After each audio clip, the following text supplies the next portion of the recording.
नमस्कार दोस्तों, स्वागत है एक बार फिर से आपका एडिवर्स न्यूज एनालिसिस के अंदर। Today is 22 December 2022 and we are going to discuss the Hindu newspaper analysis. तो कैसे हैं आप लोग? I hope you are doing well. और आज हम स्टार्ट करने वाले हैं इम्पॉर्टेंट न्यूज़ का डिस्कशन।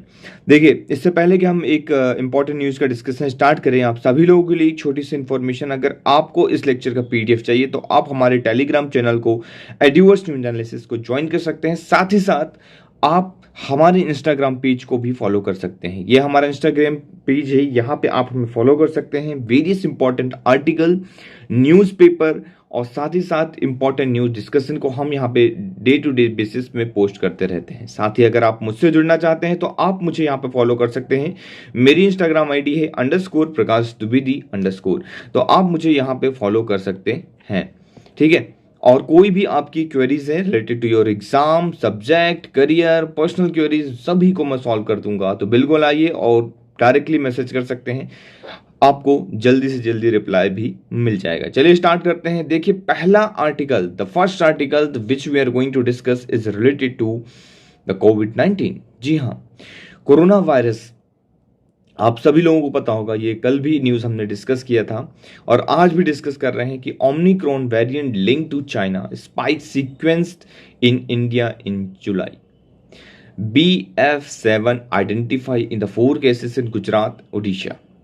ये जो सबसे पहले क्वेश्चन आता है कि कोरोना जो वायरस है वो तेजी से स्पाइक देखने को मिल रहा है। अगर आप इस केस का कंपैरिजन देखेंगे, ध्यान से देखिए इस केस का कंपैरिजन। यहाँ पे ये जो आपको ब्लू लाइन दिख रही होगी, ये ब्लू लाइन किसकी है? चाइना की। चाइना की स्पाइक हुआ था पहला वेव, है ना, फिर धीरे धीरे से थोड़ा सा आया था, फिर गिर गया। अभी चाइना के अंदर ये बहुत तेजी से स्पाइक देखने को मिला है ना। तो ये चाइना के अंदर कौन सा वेरिएंट देखने को मिला है? देखिए, कोई सा नया वेरिएंट चाइना के अंदर नहीं आया है। ये वही वेरिएंट है जो जुलाई के अंदर, पिछले साल जुलाई के अंदर 2022 में जुलाई के अंदर हमें देखने को मिला था। ये पिछले साल भी हमें देखने को मिला था और इस साल जुलाई के अंदर भी काफ़ी ज़्यादा इसके केसेस जो हैं, कुछ केसेस जो हैं अलग अलग जगह पे देखने को मिले थे। लगभग 20,000 केसेस तक गए हुए थे, लेकिन चाइना में जस्ट डबल हो चुके हैं, अभी 40,000 केसेस पहुंच चुके हैं, है ना। ये आप यहाँ से डेटा से निकाल सकते हैं, देख पा रहे होंगे, है ना। और इंडिया के अंदर 20,000 केसेस में ही हम टॉप पे रह गए थे और ये फिर डाउन हो गया हमारे यहाँ, है। तो इंडिया में तो ये खत्म हो गया। क्यों? रीजन क्या है इसका? क्योंकि हमने क्या किया, हमने बहुत अच्छे से वैक्सीनेशन ली, है ना, सारे डोजेस लिए, प्रिकॉशंस मेजर्स लिए, तो उसका हमको फायदा मिला। लेकिन चाइना ने ये चीज़ें बहुत कम की और इसको बहुत हल्के में ले लिया। इसलिए चाइना की जो वैक्सीन है, एक तो वो भी एक तो कारगर नहीं है, इतनी ज़्यादा इफेक्टिव नहीं है ना। इस वजह से चाइना के अंदर बहुत ज़्यादा से मास लेवल पे देखने को मिल रहा है। हो सकता है कि ये जो है वेरिएंट इंडिया के अंदर फिर से री इंट्रोड्यूस हो जाए और फिर से आ जाए, तो इसलिए आप लोगों को भी सावधान रहना है और सतर्क रहना है। साथ ही मैं आपको बता दूं, अगर आप कहीं पे भी किसी भीड़ भाड़ इलाके के अंदर जा रहे हैं तो आपको क्या करना है, मास्क का पूरी तरीके से प्रयोग करना है, सैनिटाइजर साथ में लेके चलना है। अगर आप लोगों ने कोविड-19 की जो वैक्सीन है नहीं लगवाई है या कोई भी प्रकार के जो डोज आपके छूटे हुए हैं, तो आप जल्दी से जल्दी कोशिश करिए उसको आप पूरा करने की। इसमें वेरिएंट की बात करता हूं तो ये है BF7 वेरिएंट। कोरोना वायरस का कौन सा वेरिएंट है? ये BF7 वेरिएंट। ये आपको नाम याद रखना है, क्वेश्चन ये पूछा जा सकता है आप लोगों से। Live in a link to search of कोविड-19 cases in China. For instance omicron sub variant इसका नाम है ना। जीनोम सीक्वेंसिंग इन गुजरात के अंदर, उड़ीसा के अंदर अलग अलग जगह पे इसको देखने को मिला था, है ना। पर ये जो है हमने ठीक कर लिया था। अभी रिसेंटली जो है सेंट्रल गवर्नमेंट की जो है मीटिंग हुई है, उसमें ये बताया जा रहा है कि प्रॉपर तरीके से ये चीज़ आवश्यकता है, वरना क्या हो सकता है, इन नियर फ्यूचर इंडिया के अंदर फिर से लॉकडाउन लग सकता है। जी हाँ, जैसे चाइना में लग रहा है उसी तरीके से अगर केसेस बढ़ते हैं इंडिया के अंदर तो फिर से लॉकडाउन लग सकता है, फिर से वही इकोनॉमी पीछे चल जा सकती है और फिर से बहुत सारी नेगेटिव चीज़ें हो सकती हैं। इसलिए अगर उन सबसे बचना है तो हमें पहले से ही प्रिकॉशंस मेजर को अपनाने की आवश्यकता है। चलिए आगे बढ़ते हैं। The next article which we are going to discuss. सबसे पहले मैं क्या करता हूं, एक कोरोना वायरस से रिलेटेड ये न्यूज़ आई है ना, कोविड-19 से रिलेटेड, तो मैं क्या करता हूं, आप लोगों को इसके ऊपर एक मेंस का क्वेश्चन देखता हूं और आप लोगों को ये सॉल्व करना है ना। चलिए, एक ही आप लोगों के लिए मेंस का क्वेश्चन आपके सामने ही रहा। चलिए बताइए, कोविड-19 pandemic has caused unprecedented devastation worldwide. However, technological advancement are being able readily to win over the crisis. Give an account of how technology was sought to aid advantage to the pandemic. इस question का answer आपको लिखना है। ये mains 2020 में question पूछा गया था, सोचिए आप लोग, है ना। ये मेंस 2020 के अंदर ये क्वेश्चन पूछा गया था, इसलिए इस क्वेश्चन का जरूर से जरूर आपको आंसर देना है ना। और अगर आप लोग चाहते हैं कि इस तरीके से हम मेंस का क्वेश्चन जो है डिस्कशन में भी लेके आए, डिस्कस भी करें, तो आपको क्या करना है, इसको कमेंट सेक्शन में बताना है कि आप क्या ये डिस्कशन चाहते हैं या सिर्फ और सिर्फ मेंस का क्वेश्चन चाहते हैं। जैसे हमने कल डिस्कस किया था, कल का लेक्चर जिन्होंने नहीं देखा है वो जरूर देखें, क्योंकि बहुत इंपॉर्टेंट पॉइंट, बहुत ज्यादा इंपॉर्टेंट आर्टिकल कल डिस्कस किया हमने, है ना। तो कल के लेक्चर को जाना है और आपको देखना है। क्लियर। चलिए नेक्स्ट आर्टिकल की ओर मूव करते हैं। देखिए पेज नंबर फर्स्ट में ही नेक्स्ट आर्टिकल है, ये जीएस पेपर नंबर 1 से आप इसे रिलेट कर सकते हैं इस आर्टिकल को। Bengal village bask the Lashkar of metal. तो इसको हम देखते हैं क्या इंपॉर्टेंट न्यूज है ना। डोकरा फिगर जो है डिस्प्ले, ये जो है डोकरा फिगर है, आपको पता होना चाहिए कौन कैसा फिगर है, डोकरा फिगर है। इसको हम डिटेल में डिस्कशन में लेते हैं। देखिए लाल बाजार की बात कर रहे हैं इस पूरे आर्टिकल को, है ना। Lal Bazar on the boundary of Jharkhand, Jharkhand की बाउंड्री के पास लगता है। ये becoming the hub of the Dokra metal craft. Dokra की एक डोकरा जो है एक तरीके से आर्ट होता है ना। उस आर्ट को मतलब एक तरीके से मेटल क्राफ्ट होता है। मेटल क्राफ्ट जो है हब बनने वाला है लाल बाजार। ये लाल बाजार का नाम आपको याद रखना है, ठीक है। लाल बाजार याद रहेगा। चलिए थोड़ा सा इसको मैं जूम कर लेता हूं, ठीक है। 2 places of the famous in West Bengal Dokra work, जहां पे फेमस है वो कहाँ कौन सा है, बिकना इन बंकुरा, बिकना एंड बंकुरा। कभी कभी नाम जो है ना, देखिए ये जो नेम है वो आपसे डायरेक्टली तो पॉसिबिलिटीज नहीं है कि पूछा जाए। हाँ कभी कभी ऐसा होता है, अनएक्सपेक्टेड चीजें कहीं भी हो सकती हैं, यूपीएससी पूछ सकता है। बट हाँ नो डाउट यूपीएससी नहीं पूछ रहा है, बट स्टेट पीसीएस के अंदर और वनडे एग्जामिनेशन के अंदर जरूर से जरूर ऐसे क्वेश्चन पूछे जाते हैं, डायरेक्टली पूछ लिए जाते हैं। और दरियापुर इन बर्धमान, दरियापुर इन बर्धमान, ये दोनों नाम आपको याद रखना। बिकना बी से बी और दरियापुर से बर्धमान, ये आपको याद रखना। But if you notice carefully the quality of their product are deteriorating, इनकी जो प्रोडक्ट की क्वालिटी है वो नीचे जा रही, तो अभी इसको रिवाइव करने की बात चल रही है ना। डोकरा इन एशियन ट्रेडिशन है। क्वेश्चन यूपीएससी के अंदर पूछा अगर जाएगा तो क्या पूछेगा, ये नाम तो नहीं पूछेगा यूपीएससी डोकरा के बारे में पूछ लेगा कि डोकरा क्या होता है ना। It's documented history about 5000 years ago की पुराना ये आर्ट है, एंशिएंट ट्रेडिशन है। Each figurine takes about a month to make, एक एक जो इसका जो आर्ट है वो बनने में लगभग एक महीने लग जाते हैं एक एक आर्ट का। सोचिए कितना ज्यादा समय लग रहा है। There are many processes involve in which we are 7 और 8 वेराइटीज देखने को मिलती है। क्ले से भी रिक्वायर्ड होता है apart from the other raw material, है ना।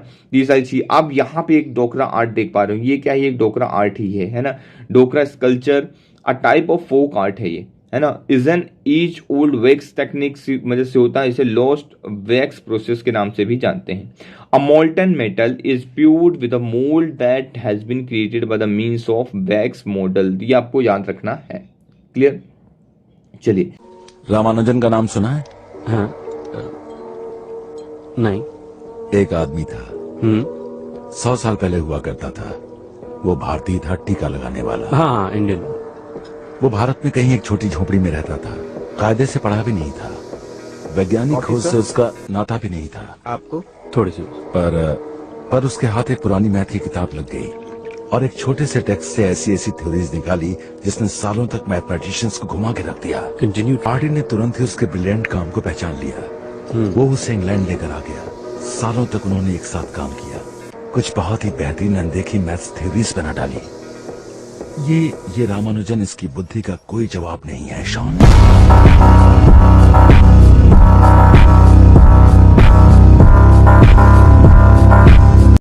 आप सभी लोगों को पता होना चाहिए कि आज क्या है, आज है 22 दिसंबर। 22 दिसंबर that means national mathematics day, है ना। बहुत इंपॉर्टेंट डे है और आप और हम सभी लोगों के लिए गर्व की बात है कि रामानुजन जैसे जो हुए हैं वो हमारे देश के हुए हैं। रामानुजन हमारे देश में पैदा हुए हैं, ये हम सब के लिए जो है गर्व की बात होनी चाहिए। इनकी बर्थ एनिवर्सरी में नेशनल मैथमेटिशियन जो डे है वो मनाया जाता है। ये रामानुजन जी हैं। The man who knew infinity, इनके कुछ क्लिप्स मैंने आप लोगों को अभी दिखाया और अभी मैं फिर से इनकी कुछ क्लिप्स आपको दिखाऊंगा। बहुत बहुत डायनेमिक पर्सनालिटी थी। इनके ऊपर एक मूवी बनी हुई है the man who knew infinity के ऊपर, है ना। तो अगर आप कभी टाइम मिले तो इनके ऊपर ये मूवी जरूर देखिएगा, है ना।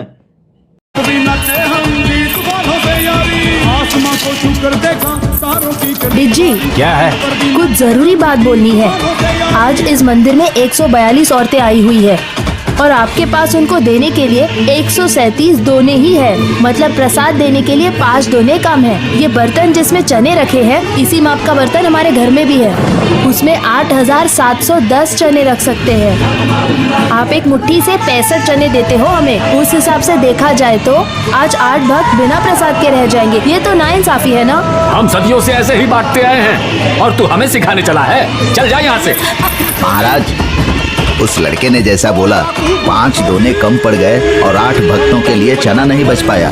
बड़े आश्चर्य की बात है, इतना छोटा लड़का इतनी सही गणना कैसे कर सकता है, समझ में नहीं आ रहा। बली ही खलबली देखो है हो चली, धरती सागर तारे राज मेरा ही प्यारे, आसमां को छूकर देखा। भी टाइम टेबल सही नहीं बनाया है आपने। किसी सेक्शन में इंग्लिश की क्लास नहीं है, किसी में बायोलॉजी क्लास नहीं। आप ठीक करें। मैं एक मामूली गणित का टीचर हूँ। एकदम परफेक्ट काम तो कॉलेज के प्रोफेसर ही कर सकते हैं। अब कॉलेज प्रोफेसर कहाँ से लाऊं? 2 हफ्ते और जागिए और इसे ठीक करके लाइए, जाइए। रामानुजन, लोग कहते हैं कि तुम कुंभकोणम के गणित के शेर हो।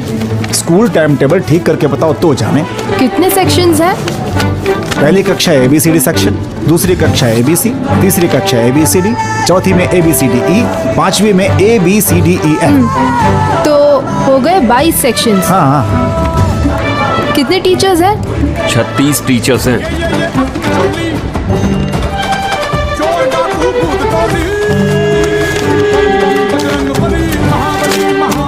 ये लीजिए सर।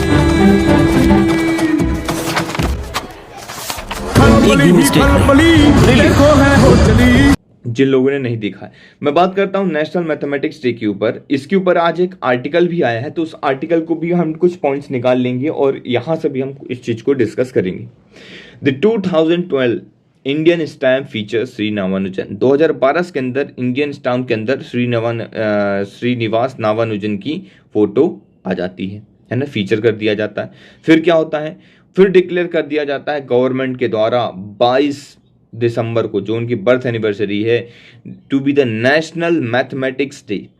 22 दिसंबर को नेशनल मैथमेटिक्स डे डिक्लेयर कर दिया जाता है। किसके द्वारा? मनमोहन सिंह, प्राइम मिनिस्टर, उस समय के प्रधानमंत्री मनमोहन सिंह के द्वारा 26 दिसंबर 2011 को ये डिसाइड किया जाता है कि अगले साल से ही हम 22 दिसंबर को नेशनल मैथमेटिक्स डे बनाएंगे। ये कहाँ पर डिसीजन होता है? मद्रास यूनिवर्सिटी की ये डिसीजन लेते हैं और मार्क करते हैं 125th of anniversary of the Indian mathematician Srinivasa Ramanujan. तो ये बहुत ही हम सब के लिए गर्व की बात है कि ये इन्होंने, इनकी जो कंट्रीब्यूशन रही है वो पूरे वर्ल्ड वाइड रही है। मैथमेटिक्स में इनके जो लोहा है पूरा वर्ल्ड वाइड रहा है ना। Is a great personality. मतलब ये विदाउट प्रूफ किए क्वेश्चन का हल दे देते थे और विदाउट इक्वेशन को सॉल्व किए ऐसी इक्वेशन देते थे कि मतलब ऐसा लगता था कि ये बिल्कुल नेचुरल आ रहा है इनके अंदर से, है ना। ये कोई जैसे मैथ्स के भगवान वगैरह, इनको भगवान गॉड ऑफ बोला जाता है मैथ्स का, है ना। तो ये इस तरीके की चीज़ें थी, है ना। सेलिब्रेट किया जाता है 22 दिसंबर को। कुछ इंपॉर्टेंट चीज़ें ये आप रेड कर लीजिएगा। मैं आपकी इनको वो लेके चलता हूँ, अगर आप देख पा रहे होंगे तो ये आर्टिकल आया है श्रीनिवास रामानुजन के ऊपर, है ना। यहाँ पे बताया जा रहा है कि ये जो अनपैरेलल्ड एबिलिटी थी, मतलब आप किसी से कंपेयर ही नहीं कर सकते सर। इतनी खतरनाक पर्सनालिटी थी इनकी, रामानुजन जी की, कि ये बता नहीं सकते।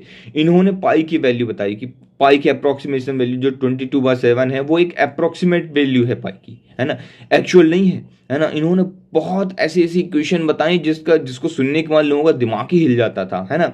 ये जो थे एक जीनियस थे। मतलब ये आप ऐसा कह सकते हैं इन्होंने क्या क्या चीज़ें दिया कि हम बताऊं, कंजक्शर्स बहुत सारे दिए। कंजक्शर्स क्या होते हैं कि जिसका प्रूफ नहीं दिया, मतलब ये डायरेक्टली इक्वेशन लिख देते थे। जैसे कि इन्होंने एक एग्जांपल दे रहा हूँ, पाइथागोरस इक्वेशन लिखा कि हाइपोटेनस का स्क्वायर इक्वल टू परपेंडिकुलर का स्क्वायर प्लस बेस का स्क्वायर। अब आप प्रूफ करते बैठिए आप इनको। इनकी आज भी दिए हुए फॉर्मूले आज भी प्रूफ हो रहे हैं। इन्होंने लगभग 3000 से ज्यादा इक्वेशंस दी हैं, ठीक है, 3000 से ज्यादा इक्वेशन प्रूफ दी हैं, जिसको आज भी लोग प्रूव कर रहे हैं। और ऐसा देखने को मिल रहा है, बहुत बड़े बड़े मैथमेटिशियन, सिर्फ इंडिया के नहीं, पूरे वर्ल्ड वाइड के मैथमेटिशियन इनको प्रूव करने पे लगे हुए हैं और प्रूव भी कर रहे हैं। ऐसा नहीं है कुछ क्वेश्चन इक्वेशन जो है प्रूफ हो गई, इन्होंने इन्फिनिटी की वैल्यू निकाल ली एक तरीके से। आप सोचिए कितने खतरनाक रहे होंगे कि इन्होंने इन्फिनिटी में उन्होंने निकाल लिया कि पूरे सम को ऐड करेंगे तो क्या निकलेगा, कैसा क्या निकलेगा। मतलब आपको पता होगा 1 + 2 + 3 up to so on n number तक अगर आप प्लस करते हैं तो क्या आता है n + 1 / 2। ये वो क्वेश्चन होती। इस तरीके से उन्होंने बोला कि अगर 1 + 2 + 3 + 4 + 5 + up to so on infinity तक निकालोगे तो क्या आएगा -1/12। ऐसा निकाल लिया उन्होंने। अब बोलेंगे सर, आप बोलेंगे माइनस कैसे आ सकता है? यही तो इनकी काबिलियत थी, यही तो इनका मतलब एक ऐसी चीज थी जिसे आप वर्ड्स में डिस्क्राइब नहीं कर सकते। और फिर इसको प्रूफ भी हुआ है, ऐसा नहीं कि प्रूफ नहीं हुआ, इट इज ऑल्सो प्रूव्ड। ये बहुत ही खतरनाक पर्सनालिटी थी, है ना, और बहुत बढ़िया इनका कंट्रीब्यूशन रहा है मैथमेटिक्स के अंदर। तो वही सारी चीज़ें इस आर्टिकल के अंदर डिस्कस भी की जा रही हैं कि किस तरीके से जो रामानुजन है इन्होंने बहुत बड़ा कंट्रीब्यूशन किया है। तो आज के ज़माने से कंपेयर करके बताया जा रहा है कि इजराइल के अंदर भी इजराइल ने क्या किया, एक सॉफ्टवेयर तैयार किया है जिसका नाम जो एक मशीन तैयार की जिसका नाम जो है रामानुजन दिया है ना। तो अलग अलग जगह पे अलग अलग इनकी जो हो रही इलेक्ट्रिकल कर्व की जो इन्होंने थ्योरी दी थी, वहाँ पे इनको क्रिप्टोग्राफी के अंदर काफ़ी ज़्यादा यूज हो रहा है, कंप्यूटर नेटवर्क कम्युनिकेशन के अंदर काफ़ी ज़्यादा इनका यूज हो रहा है ना। इनके अनपैरेलल्ड जो थी इनका एबिलिटी थी। फिर यहाँ पे कुछ बताया जा रहा है रिप्रेजेंटेशन की चैट बॉट, अभी रिसेंटली ये चीज़ें निकल के आती, इनको कंपेयर किया जैसे चैट बॉट हो गया, chat generative pre train transformer, पहले डिस्कस कर चुके हैं आर्टिकल्स के अंदर। जो रेगुलर देख रहे हैं उन्हें पता होगा ये सारी चीज़ें, है ना।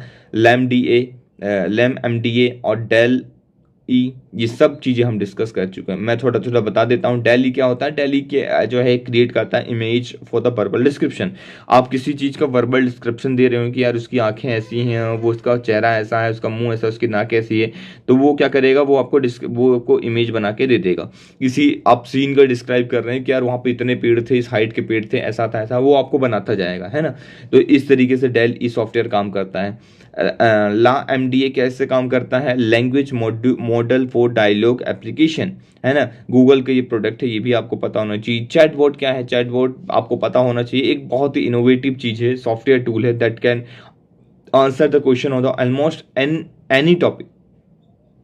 किसी भी टॉपिक के अंदर इसको आपको आंसर दे देगा, कन्वर्सेशन करेगा ह्यूमंस के साथ, पोएम्स लिख सकता है अलग अलग वर्ड्स को मिला के, है ना। कंप्यूटर प्रोग्रामिंग भी काफ़ी बढ़िया चीज़ है, ये आपको पता होना चाहिए। क्लियर। चलिए आज का आपका होमवर्क क्या है, चैटबॉट के बारे में आपको पढ़ के आना है डिटेल्स में। आपको इसके सारे पॉइंट जो है कमेंट सेक्शन में लिखना है। व्हाट इज चैटबॉट, कैसे काम करता है, क्या क्या चीज़ें हैं, वो आपको चैटबॉट के अंदर इसके अंदर जो है कमेंट सेक्शन के अंदर लिखना है चैटबॉट के बारे में। ये आज का आपका होमवर्क है। चलिए, The next article which we are going to discuss is related to the need to make the cancer drug affordable।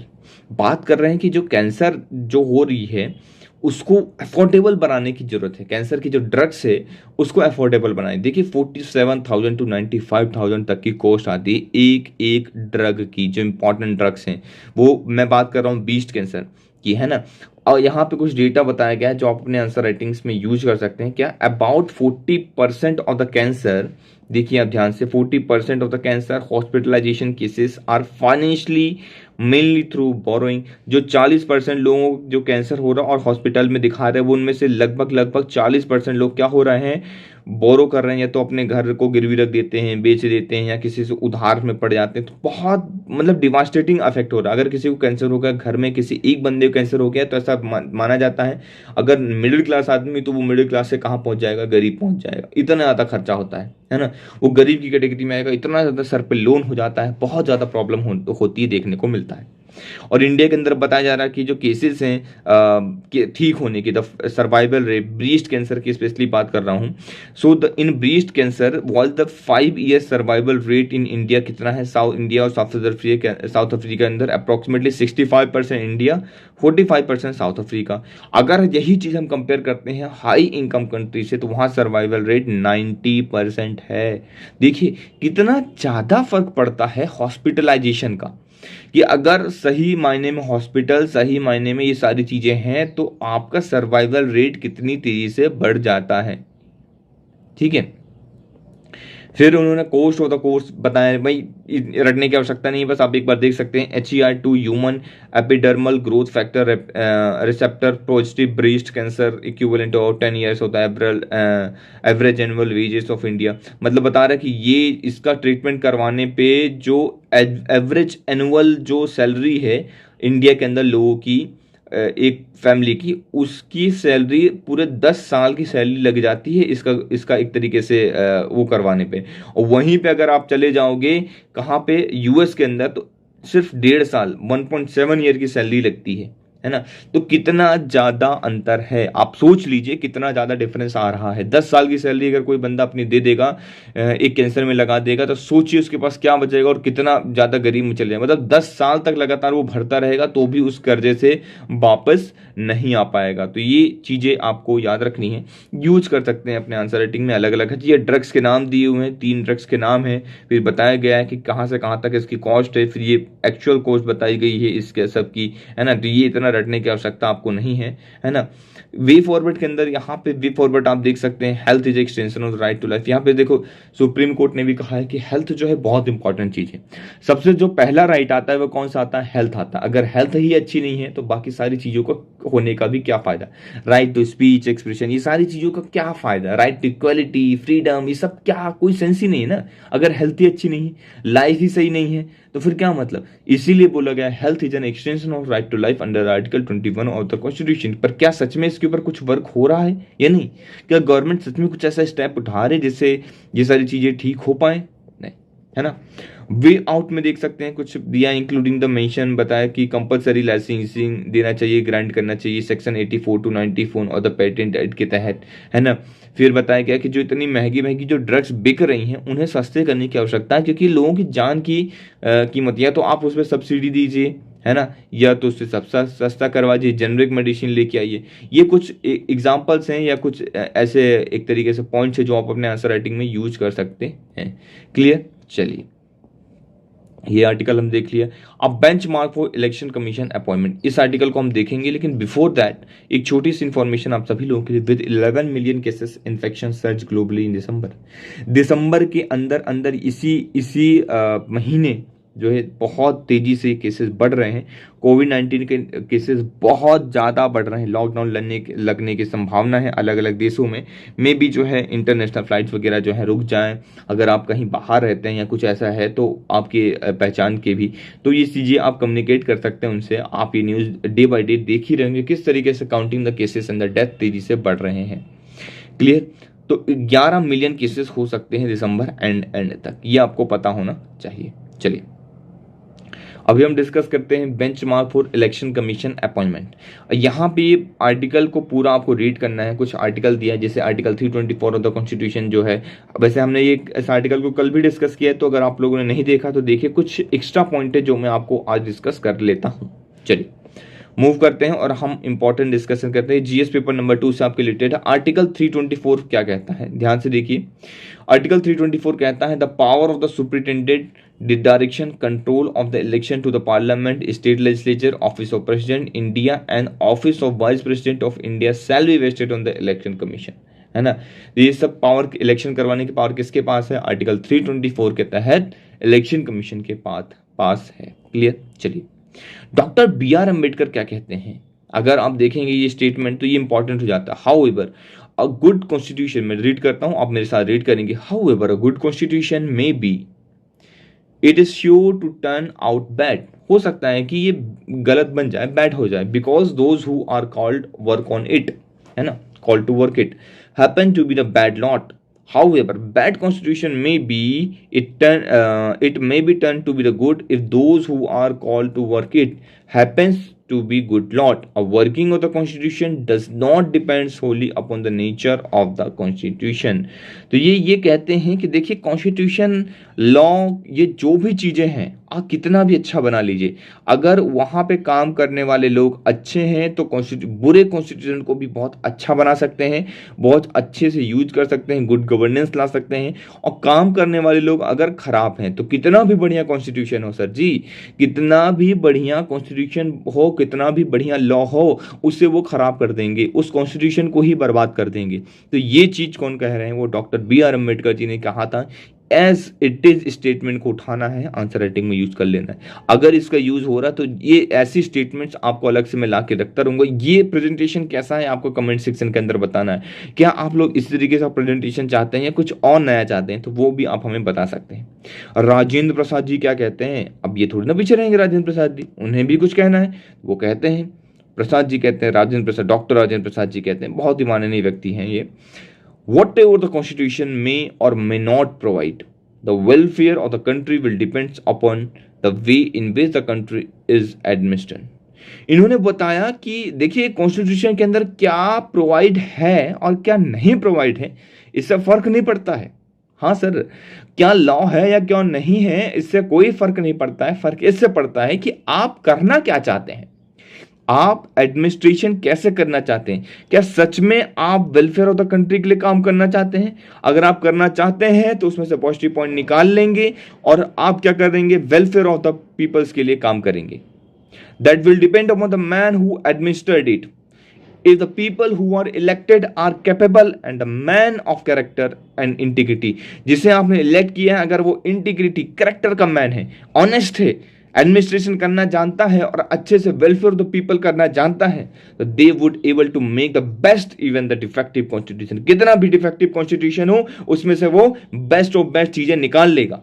If they are lacking in these, constitution can not help the country. और अगर आदमी इंसान ही काम करने वाला अच्छा नहीं है तो कितना भी लैक हो जाए, मतलब कितना भी कॉन्स्टिट्यूशन अच्छा हो जाए, कॉन्स्टिट्यूशन हेल्प नहीं करेगा। यहाँ पे ये लोग लैक करते ही रहेंगे। तो ये चीज क्लियर हुई आपको? आई होप चीजें क्लियर हो रही होंगी आपको, है ना? तो ये चीजें आपको यहाँ पे याद रखना है। चलिए आगे चलते हैं और कुछ पॉइंट्स देखते हैं। One major weakness in the system, क्या सबसे बड़ी वीकनेस है? मेजर वीकनेस को देखेंगे in the system. Appointment of election commission, कई बार डिस्कस कर चुका हूं। देखिए मैं ये इस चीज को इतनी बार डिस्कस कर चुका हूं कि आप लोगों को सिर्फ सुन सुन के ही याद हो जाएगा। Propose to for that they all perpetuated bureaucratisation of election commission of India. Bureaucratisation हो रहा है, ब्यूरोक्रेटाइजेशन हो रहा है। तो लिख सकते हैं आप, क्या लिख सकते हैं? Appointment of the election commission जो हो रहा है वो क्या हो रहा है? Bureaucratisation of election commission of India. Monopolisation of the position of election commission and chief election commission by administrative service. क्या जरूरी है कि सिर्फ IAS ऑफिसर ही इसके अंदर बने? क्या कोई जुडिशरी से नहीं आ सकता? क्या कोई और एग्जीक्यूटिव से नहीं आ सकता? किसी और अलग डायरेक्शन से नहीं आ सकता है? आ सकता है बिल्कुल, क्योंकि हमने पहले ही कल के लेक्चर में पढ़ा कि इसमें कोई बाध्यपन तो है नहीं या कोई भी एलिजिबिलिटी क्राइटेरिया तो है नहीं कि सिर्फ IAS ही बनेंगे। तो ऐसा क्या हो रहा है वो चीज हमें ढूंढने की आवश्यकता है। Existing committee of the parliament or new committee form the purpose, he should propose the qualification requirement for the person to appointment as a election commission। तो उसकी क्वालिफिकेशन के बारे में बात करनी चाहिए कि क्या क्वालिफिकेशन होनी चाहिए इलेक्शन कमीशन और चीफ इलेक्शन कमिश्नर की। ठीक है, वंस द क्वालिफिकेशन और रिक्वायरमेंट जब हो जाए, अप्रूव हो जाए पार्लियामेंट के अंदर, तो committee should enter the task of searching the selecting individual propose. किस तरीके से इंडिविजुअल को सेलेक्ट किया जाए, किस तरीके से उसे लेके आया जाए, है ना, उसके ऊपर भी बात करने की आवश्यकता हो जाती है। Committee should invite the nomination, committee जो है नॉमिनेशन के लिए इनवाइट करे एप्लीकेशंस को, इंडिविजुअल जो जो एप्लीकेशन के अंदर लेके आ रहे हैं, फिर interested among the chief election commission, फिर उनमें से सेलेक्ट करे, है ना। तो ये आपको याद रखना है। तो इस तरीके से इंपॉर्टेंट पॉइंट्स, आई होप चीजें क्लियर हो रही होंगी आपको।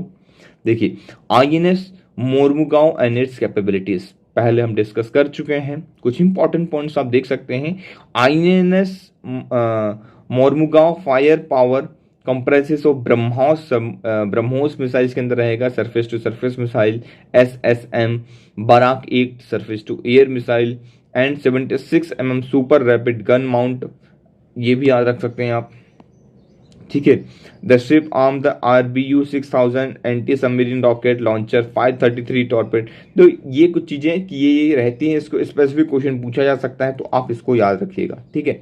और अभी हम ये न्यूज भी देखेंगे, लेकिन इसके पहले ये चीज हम मोरमुगांव के बारे में पढ़ लेते हैं। Mormugao is the second and the 4 Visakhapatnam class destroyer being build under the Indian navy project 15B और P15B के तहत इसको बनाया गया है। पूछ लिया जाएगा ये किस प्रोजेक्ट के तहत बना है, ये किस चीज से रिलेटेड है, तो 15B से रिलेटेड है। प्रोजेक्ट 15B के तहत इसको बनाया गया है, ठीक है, ये चीज पता होना चाहिए। डिस्ट्रॉयर है मल्टी डायमेंशनल कॉम्पैक्ट कैपेबिलिटी से, जो कि हमने देख लिया, surface to surface, surface to air missile और मॉडर्न सर्विलियंस सिस्टम रडार भी इसके अंदर मौजूद है। One of the most potent warship has been constructed in the country. The destroyer is 163 meter long and 17 meter wide. इसके displace करता है 74,000 ton पर फुली लोडेड है, तो ये आपको पता होना चाहिए। 4,000 नॉटिकल माइल्स तक इसका मैक्सिमम रेंज है, ये आपको भी पता होना चाहिए। साथ ही साथ मैं बात करता हूँ स्टील्थ फीचर्स के अंदर देखने को मिलते हैं। It is an autonomous just sophisticated digital word देखने को मिलता है। While India interest closely tied with the Indian ocean, China is rapidly expanding naval footprint. India को क्यों इस तरीके से चीजें बढ़ाने की आवश्यकता पड़ रही है, आप लोग बताइए हमें। क्योंकि चाइना क्या कर रहा है, आप देखेंगे चाइना क्या कर रहा है इंडियन ओशन में, ये इंडियन ओशन है ना, इंडियन ओशन में अपना जो है यहाँ पे बनाने की कोशिश कर रहा है, तो इसलिए हमारी नेवी जो है काफी स्ट्रांग होनी चाहिए। हिस्टोरिकल व्यू पॉइंट से भी देखा गया है कि नेवी की इंपॉर्टेंस कितनी ज्यादा मानी जाती है। क्लियर, चलिए इस आर्टिकल को डिस्कस करते हैं। दिल्ली के लेफ्टिनेंट गवर्नर और आपके बीच में क्या भिड़त हो रही है, क्या क्लैश देखने को मिल रहा है। CCRGA क्या है, 2016 का ऑर्डर क्या है, और CCRGA क्या है, एक 3 मेंबर्ड बॉडी है, आपको बता देना चाहता हूं मैं। Form under the union ministry of information and broadcasting 2016 के तहत इसको बनाया गया है। ये बॉडी क्या करती है, ये बॉडी एक तरीके से रेगुलेट करती है, set up to regulate the content of the central and state government. Central और स्टेट गवर्नमेंट के कंटेंट को रेगुलेट करती है, जो कि advertisement in the all media platform के अंदर होते हैं, उसे रेगुलेट करने की कोशिश करती है, देखती है कि क्या सच में सही है या गलत है, ये सारी चीजें देखने की कोशिश करती है। तो रिसेंटली आप गवर्नमेंट के ऊपर, आम आदमी पार्टी के ऊपर, दिल्ली गवर्नमेंट के ऊपर क्या लगाया गया है, इम्पोज किया गया है fine publishing the false misleading ads mentioning the party in the power by the name, self glorification, targeting political opponents, इन सब के लिए यहाँ पे इसके ऊपर फाइन लगाया गया है। कितने का अगर देखेंगे क्वांटिफाई करने के बाद, ये इतने का फाइन लगाएगा, काफी बड़ा फाइन है ना, तो ये फाइन लगाया गया है, ये आपको पता होना चाहिए, है ना। तो ये आप याद रख सकते हैं। Committee on the content regulation government advertisement CCRGA, इस बॉडी के बारे में आपसे पूछा जा सकता है डायरेक्टली, है ना। ये बॉडी क्यों सेटअप की गई थी, to regulate the content of central and state government, है ना, ऑल मीडिया प्लेटफॉर्म के अंदर एडवर्टाइजमेंट को रेगुलेट करने के अंदर। सुप्रीम कोर्ट ने मैंडेट किया था state to constitute their on respective bodies. Supreme court ने बोला था कि आप लोग क्या करिए, अपनी एक बॉडी बनाइए जो कि कंटेंट को रेगुलेट करे, लेकिन स्टेट्स को बोला था ये सब, तो स्टेट ने क्या किया, एक कमिटी बना के रख दी, है ना, कमिटी बनाई CCRGA की, और setup a committee to regulate the public advertisement, ये सारी चीजें स्टेट गवर्नमेंट ने की। The supreme court in order to had issue this set of guidelines the public funded advertisement by the government, कुछ guidelines निकाली थी सुप्रीम कोर्ट ने, उसी को फॉलो नहीं किया गया था आप गवर्नमेंट के द्वारा, इसीलिए उसके ऊपर फाइन लगाया जा रहा है। क्लियर, ये आपको पता होना चाहिए। चलिए मूव करते हैं आगे। नेशनल मैथमेटिशियन डे, इस क्वेश्चन को सॉल्व करने की कोशिश कीजिएगा, है ना। a की पावर n प्लस b की power n equal to c की power n can not be solve with a positive integer of a b c। तो कुछ भी इस तरीके की चीजें for all integer n greater than 2, तो ऐसे इंफॉर्मेशन है, आपको पता होना चाहिए। ये मैथमेटिशियन डे के ऊपर जो रामानुजन जी हैं उनसे रिलेटेड क्वेश्चन है, तो ये आप इसको सॉल्व कर सकते हैं। Only 30% reserve vaccine eight IIT central university filled in the year. सिर्फ 30% जो रिजर्व सीट है वो भर पाए हैं। यहाँ आप रखिए वैकेंसीज को आईआईटीज के अंदर और सेंट्रल यूनिवर्सिटी के अंदर इस साल। तो ये बहुत ही चिंताजनक बात है। अभी भी बहुत सारी वैकेंसी जो है खाली हैं, बैकलॉग में चल रही हैं, ये आपको पता होना चाहिए, है ना। नेक्स्ट चलते हैं, bill to amend the ST list of the Chhattisgarh 5 दिन लोकसभा। लोकसभा के अंदर एसटी कैटेगरी की जो लिस्ट है उसे अमेंड करने के लिए बात चल रही थी, तो उसे ही पास कर दिया गया है, ये आपको पता होना चाहिए, ठीक है।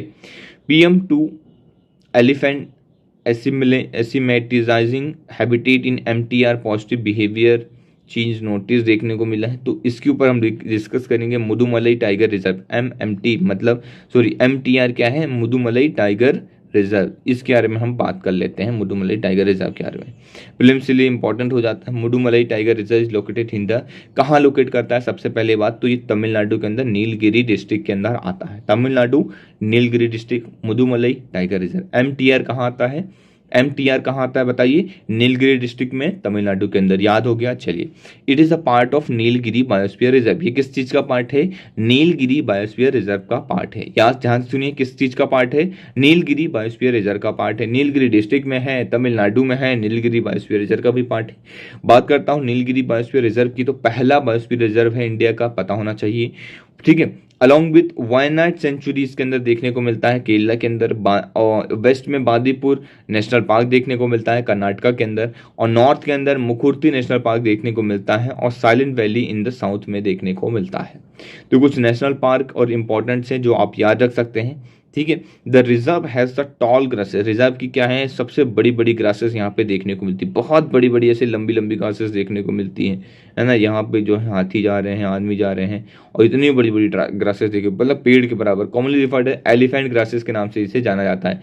क्वेश्चन पूछा गया है इसके ऊपर, lemon grass, elephant grass, confuse नहीं होना है, यहाँ पे आपको याद रखना है। एलिफेंट ग्रासेस कैसी होती हैं, बहुत ही टॉल ग्रासेस होती हैं, है ना। एलिफेंट बड़े बड़े होते हैं ना, तो ऐसा याद रख लीजिए कि उनके लिए ग्रास जो होगी वो कैसी होगी, लंबी लंबी होगी, बड़ी बड़ी होगी। Bamboo is a giant variety valuable timber species, teak, rosewood, ये सब मिलते हैं वहां पे। टाइगर और एशियन एलिफेंट, टाइगर और एशियन एलिफेंट सबसे ज़्यादा इंपॉर्टेंट हो जाते हैं। साथ ही साथ Indian gaur, spotted deer, common langur, Malabar giant squirrel, wild dog, jungle cat, ये सब भी देखने को मिलते हैं। ये आपके लिए होमवर्क है, प्रीलिम्स का क्वेश्चन है, आपको करना है। ये प्रीवियस ईयर क्वेश्चन है 2019 का, तो इसका आंसर आपको मिलेगा हमारे इंस्टाग्राम पेज के अंदर और टेलीग्राम चैनल के अंदर। इस क्वेश्चन को आपको सॉल्व करना है। Which of the following is are in the Agasthyamala biosphere reserve के अंदर कौन कौन से आते हैं, प्रीवियस ईयर क्वेश्चन है। अगर आप चाहते हैं इसका एक्सप्लेनेशन और इसका आंसर, तो आप हमारे इंस्टाग्राम पेज को फॉलो कीजिए, नीचे डिस्क्रिप्शन बॉक्स में लिंक दी गई है, और साथ ही साथ टेलीग्राम ग्रुप को ज्वाइन कर सकते हैं। ये दूसरा क्वेश्चन है जो आपको करना है। With reference to Indian elephant consider following statement, the leader of an elephant group is female. ये इसका आंसर भी आपको देना है कमेंट सेक्शन के अंदर। अगर आप इसका आंसर चाहते हैं तो आपको हमारे टेलीग्राम ग्रुप को या इंस्टाग्राम को ज्वाइन करना होगा, ठीक है। इन्फ्लेशन एंड ग्रोथ रेट की बात करता हूँ। पॉज कुड प्रूव कॉस्टली से दास, ठीक है। शक्तिकांत दास जो है यहाँ पे, इन्होंने ये चीज बोली। MPC monetary policy committee Verma को आर्ग्यू किया है, तो अब देखते हैं क्या निकल के आता। Reserve bank of India could ill afford to opt the premature pause in the monetary policy action. Monetary policy action के ऊपर pre monetary pause policy action के ऊपर पॉज लगाया है। As it would prove costly at the time where there was a stickiness and the core inflation देखने को मिलेगा, ठीक है। ये चीज आपको याद रखनी है। On the other hand, fellow MPC जो मेंबर्स हैं, जो उनके साथ में मॉनेटरी पॉलिसी कमेटी के मेंबर्स हैं, आपको मैं बता दूं सबसे पहले, मॉनेटरी पॉलिसी कमेटी के अंदर टोटल कितने मेंबर होते हैं, 6 मेंबर होते हैं। 3 from the RBI and 3 from the government side, है ना। RBI के अंदर एक RBI के गवर्नर तो होते ही हैं, चेयरमैन होते हैं, एक वाइस चेयरमैन होते हैं, है ना, एक और इमिनेंट पर्सन यहाँ पे होते हैं। तो Jayant Varma who oppose the rising interest rate, Jayant Varma क्या कर रहे हैं, वो अपोज कर रहे हैं इंटरेस्ट रेट को बढ़ाने को लेकर, है ना। अगेन एसेट करते हैं, economic growth is not extremely fragile और definitely no robust which is an excessive monetary tightening. तो ये बोल रहे हैं कि एक्सेसिव मॉनेटरी टाइटनिंग करने की आवश्यकता नहीं है, है ना। तो आप ये चीज़ ना करिए। तो अभी टसल चल रहा है, जैसे ही निकल के आया था वो चीज़ हम डिस्कस करेंगे। तो मॉनेटरी पॉलिसी कमेटी के अंदर जो है टसल चल रहा है। शक्तिकांत दास जो RBI के गवर्नर हैं और ये जो अजयंत वर्मा जी हैं वो जो है इन दोनों का अपोजिशन में अपोज चल रहा है इस तरीके से। देखते हैं क्या निकल के आता है रिजल्ट, आगे कंसिडर करेंगे हम। ये क्वेश्चन आप सभी लोगों के लिए है, इसको कमेंट करके कमेंट सेक्शन में देना है। इसके आंसर्स में मैंने जैसे बताया कि टेलीग्राम और इंस्टाग्राम में पोस्ट करता रहूँगा टाइम टू टाइम। तो ये आपको आंसर का क्वेश्चन का जवाब देना है, पॉज करके इसका आंसर देने की कोशिश करिए। The governor of RBI is appointed by the central government, और इसका आंसर जो है कल भी आपको हमारे लेक्चर में इसका आंसर के सहित मैं आपको लेके आऊँगा। तो कल का लेक्चर अगर आप देखेंगे तो आपको पता चल जाएगा कि आज का आंसर क्या है। चलिए आज का लेक्चर यहीं समाप्त करते हैं और thank you very much for the discussion.